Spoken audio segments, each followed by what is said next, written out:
Good morning बच्चों। आज हम लेसन नंबर 5 की तरफ बढ़ते हैं। लेसन नंबर 5 का नाम है पीयूष बिंदवाहा। पीयूष का मतलब होता है अमृत और बिंदुओं का मतलब होता है बूंदे। अमृत की बूंदे क्यों रखा है इस लेसन का नाम ये?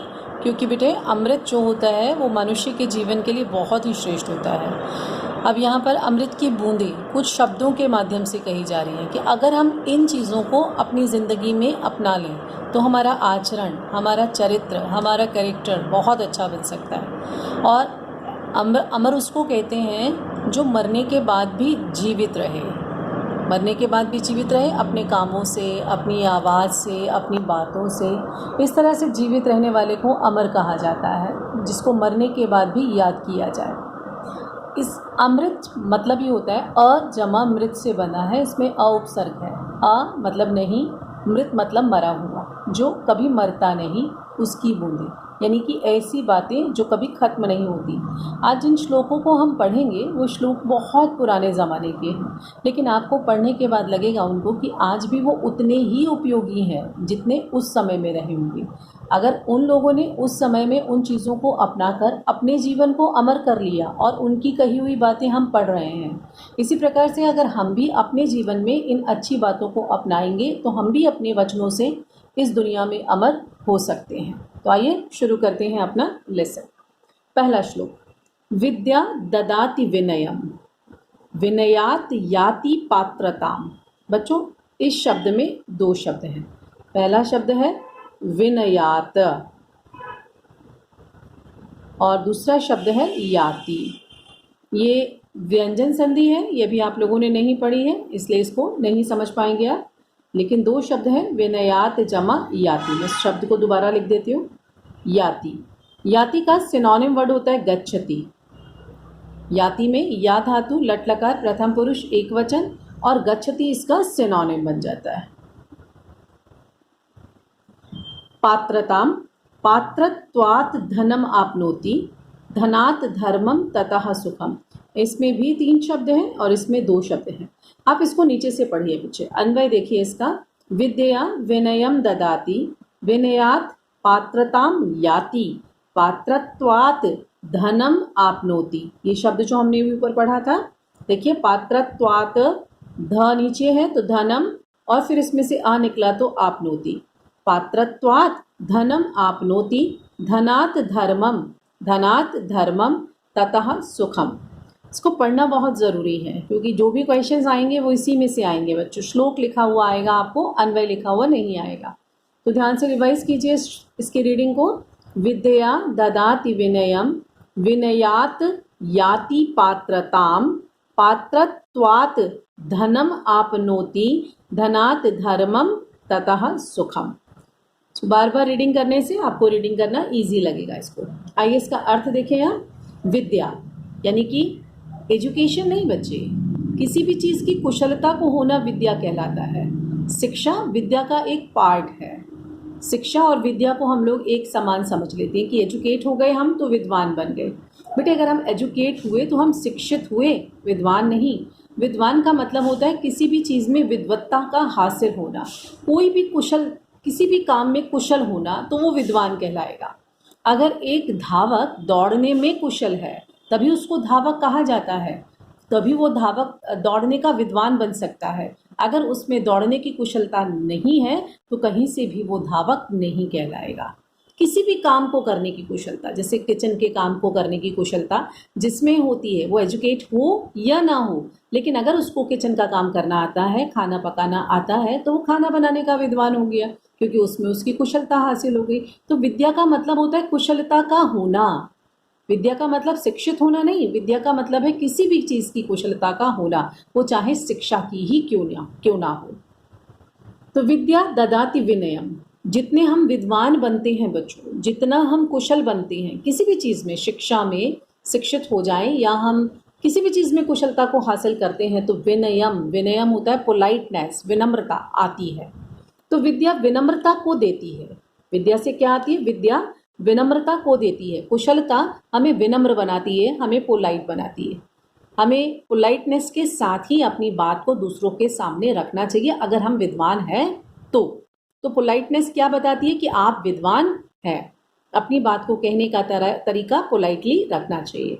विनयात पात्रताम याति, और विनयात का मतलब होता है, विनयात पोलाइटनेस से, पात्रताम का मतलब होता है एबिलिटी, योग्यता, किसी काम को करने की योग्यता हमें आती है, प्राप्त हो जाती है। याति का मतलब हम यहाँ पर लेंगे प्राप्त हो जाती है, वैसे तो इसका मतलब यहाँ पर गच्छति है लेकिन जाती नहीं है, प्राप्त हो जाती है।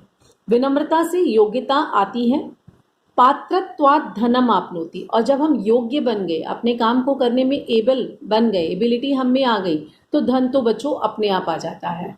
अगर हम किसी भी काम को करने में एबिलिटी होते एबल बन जाते हैं तो धन तो आ ही जाता है। आप देखते ही हैं बहुत सारे लोगों ने खाने के वीडियो यूट्यूब चैनल से डालकर वहाँ से भी धन को कमा लिया। वो कितना पोलाइट होते हैं, कितने अपने काम में कुशल होते हैं, तो उससे धन की प्राप्ति उनको हो रही है।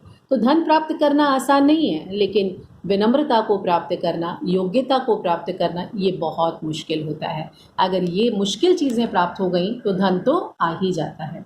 तो योग्यता से धन की प्राप्ति होती है। धनात् धर्मम, और धन से धर्म। बेटे धर्म का मतलब पूजा करना, मंदिर जाना, ये नहीं होता है, ये धर्म का एक अंग है। धर्म का मतलब होता है अपने कार्य को सत्यता पूर्वक करना, पूरी ईमानदारी के साथ करना, ये धर्म होता है। एक मनुष्य का क्या धर्म है कि अपने काम को सत्य और ईमानदारी से पूरा करे। मंदिर जाना भी एक धर्म का पार्ट है, लेकिन केवल मंदिर जाना, पूजा करना ही एक धर्म है, ये नहीं बच्चों। धर्म का मतलब होता है दूसरे शब्दों में कर्तव्य, कि हमारी ड्यूटीज़ क्या हैं, हमारे कर्तव्य क्या हैं। तो वो मंदिर जाना और जाप करना भी एक कर्तव्य है। तो धन से धर्म की प्राप्ति होती है, यानी कि धन से हमें अपने कर्तव्य को पूरा करने की क्षमता प्राप्त होती है। अगर हमारे पास धन है तो हम अपनी ड्यूटीज़ को पूरी तरह से फुलफिल कर पाते हैं, पूरा कर पाते हैं। और जब हम अपना काम पूरी तरह से कर लेते हैं, ततः, उसके बाद, इसका मतलब होता है आफ्टर दैट, ततः का मतलब आफ्टर दैट, सुख को प्राप्त कर लेते हैं।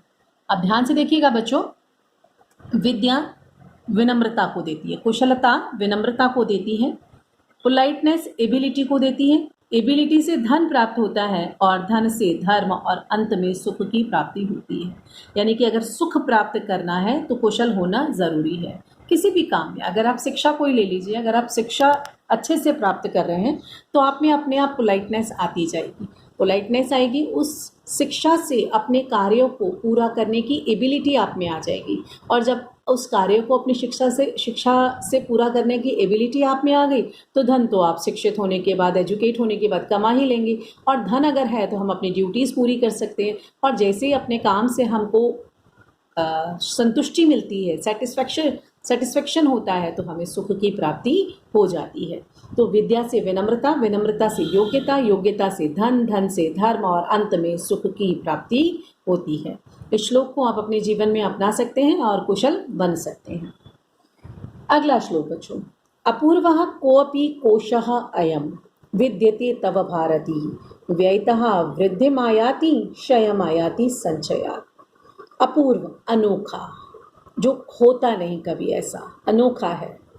कोऽपि, कोई, कोशः, खजाना, अयम, बेटे इसको छोटा अ पढ़ते हैं, ये विसर्ग संधि का नियम है, इसको हम छोटा अ, कोशो अयम, विद्यते तव भारती, कोश मतलब खजाना, अयम मतलब है यह, विद्यते है, तव तुम्हारा, भारती हे सरस्वती, हे सरस्वती तुम्हारा यह खजाना कुछ अनोखा है। व्ययतः वृद्धिमायाति, व्यय करने से बढ़ जाता है। क्षयमायाति संचयात्, और नष्ट हो जाता है संचय करने से, इकट्ठा करने से। पढ़ लीजिए, अर्थ फिर बताते हैं। अपूर्वः कोऽपि कोशः अयं विद्यते तव भारती व्ययतः वृद्धिमायाति क्षयम आयाति संचयात्। जो लिखा है वो पढ़ना है, इसलिए आपके उच्चारण में गलती नहीं होनी चाहिए। अगर उच्चारण ज़रा सा भी गलत हुआ आप लोगों का तो अर्थ गलत हो जाएगा। भारती, माँ सरस्वती की बात है, विद्या की देवी कहा जाता है उनको, तो इसलिए माँ विद्या की देवी से बात कर रहे हैं। हे माँ सरस्वती, तुम्हारा यह खजाना कुछ अनोखा है। माँ सरस्वती का विद्यते का मैंने पहले भी मतलब बताया था बच्चों, अस्ति होता है सिनोनिम वर्ड, तो है हो गया। माँ सरस्वती के खजाने की अगर बात करें तो माँ सरस्वती विद्या की देवी हैं, तो उनके पास जो खजाना है वो विद्या का है। बेटे विद्या को जितना बांटोगे उतना बढ़ती है, और जितना इकट्ठा करोगे उतना घटती है। उसको अगर किसी के साथ शेयर नहीं करोगे अपने ज्ञान को तो वो घट जाएगा, खत्म हो जाएगा। और जितना अपना ज्ञान बांटोगे उतना ज्ञान बढ़ता ही जाता है। आप अपने टीचर्स को ही देख सकते हैं, वो इतने सालों से पढ़ाते हैं तो उनका ज्ञान में वृद्धि हुई या उनका ज्ञान ज़ीरो हो गया। और अगर हम नहीं पढ़ाते, नहीं समझाते, तो जो हमने सीखा था वो वहीं पर रह जाता जहां हमने उसको एंड कर दिया था। और आज तक हम पढ़ा रहे हैं तो आज तक नई नई चीज़ें हम लोग सीखते रहते हैं, वो चाहे आपसे हो चाहे आपकी पुस्तकों से हो।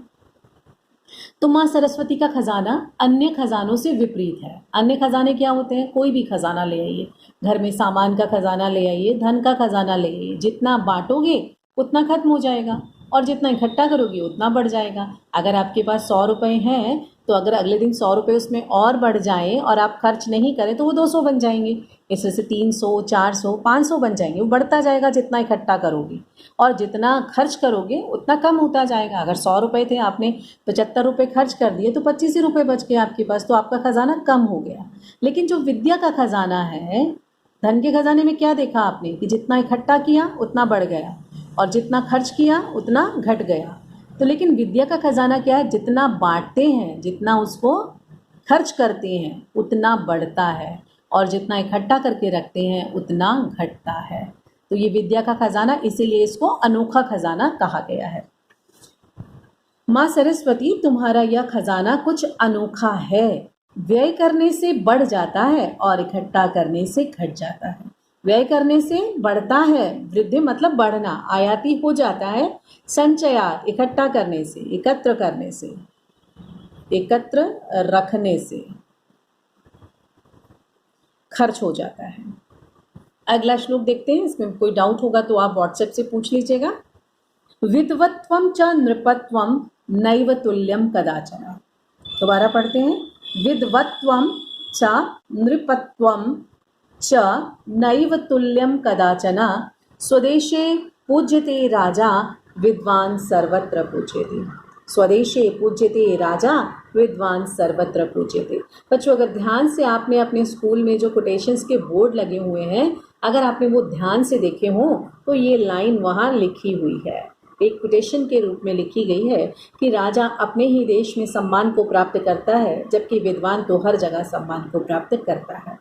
ऐसा क्यों? देखिए, विद्वत्वम यानी कि नॉलेज, ज्ञान, और नृपत्वम यानी कि राजा का राज्य चलाने का ज्ञान, कदाचन कभी भी, तुल्यम एक जैसा, न एव नहीं होते हैं। आपकी नॉलेज, आपका ज्ञान और एक राजा का ज्ञान दोनों आपस में समान नहीं होते, कभी भी समान नहीं हो सकते। एक राजा और एक विद्वान समान नहीं हो सकते। अगर आपने सीरियल्स में भी देखा हो बच्चों, तो राजा भी अपने घर आए विद्वान को चरण स्पर्श करता है, विद्वान राजा के चरण स्पर्श नहीं करता, राजा विद्वान के चरण स्पर्श करता है। तो दोनों का ज्ञान तुल्य नहीं है, दोनों का ज्ञान समान नहीं है। अगर हम राजा में और विद्वान में चूज करें तो विद्वान ज़्यादा नॉलेजेबल पर्सन होता है। राजा इसीलिए कहा गया है कि राजा स्वदेशी पूज्यते, जिस देश का वो राजा होता है, जिस जगह का वो राजा होता है, वहाँ उसका सम्मान किया जाता है, उसको वहाँ राजा माना जाता है। लेकिन अगर अन्यत्र वो कहीं जाए तो वहाँ का राजा तो नहीं है, तो वो हमारी तरह सामान्य व्यक्ति हो गया, तो उसको उतना सम्मान नहीं मिलता जो सम्मान अपने देश में मिलता है। लेकिन विद्वान सर्वत्र पूज्यते, विद्वान कहीं भी चला जाए, किसी भी जगह पर चला जाए, उसका सम्मान उसके ज्ञान से हर जगह होता है। तो ज्ञानी बनना चाहिए हमें, राजा बन जाए वो एक अलग बात है, लेकिन ज्ञानी ज़रूर बनना चाहिए। अगर हमें हर जगह सम्मान चाहिए तो अपने काम में परफेक्शन के साथ हमें हमेशा रहना चाहिए। बच्चों आज इतना ही पढ़ेंगे, अगली क्लास में 3 श्लोक फिर से पढ़ेंगे। आप इसको अच्छे से रिवाइज करो बच्चों, और जीवन में अपनाने की कोशिश भी करो। जैसे पहले श्लोक में उसने बताया कि विद्या को प्राप्त करो, विद्या से अब प्राप्त होने वाली चारों चीज़ें अपने आप अपनी लाइफ में अपने आप आती जाती हैं। दूसरे श्लोक में बताया कि विद्या को बांटो, अपने ज्ञान को दूसरों के साथ शेयर करो, तभी आपका ज्ञान बढ़ेगा। और तीसरे में बताया कि ज्ञानी होना ज़रूरी है। राजा बन जाए वो एक अलग चीज़ है, लेकिन राजा के साथ साथ हमें ज्ञान का होना अनिवार्य है। तो ये नहीं कह रही कि राजा ज्ञानी नहीं होता है, राजा मूर्ख होता है, ऐसा नहीं मैंने कहा, लेकिन विद्वान फिर भी राजा से श्रेष्ठ माना जाता है। अभी बच्चों हम लोगों ने पिछली क्लास में एक सेल्फ इवेल्युएशन प्रैक्टिस पेपर किया। उस प्रैक्टिस पेपर को आपने देखा, उसमें डाउट्स बहुत कम थे बच्चों आप लोगों के। आप उसी तरह से जिस तरह से वो क्वेश्चंस बने हुए हैं उसी तरह से लेसन नंबर 1, 2 और 3 को अच्छे से रिवाइज कीजिए। उसमें जो भी आपके डाउट्स हैं वो आप डाउट्स व्हाट्सएप पे ज़रूर पूछिए। जो भी आपकी परीक्षा होगी उस परीक्षा में से उसी तरह के प्रश्न लेसन नंबर 1, 2, 3 से पूछे जाएंगे। तो आप लेसन्स को बार बार पढ़िए और उसमें से जो भी आपको डाउट्स हैं वो पूछिए। Thank you.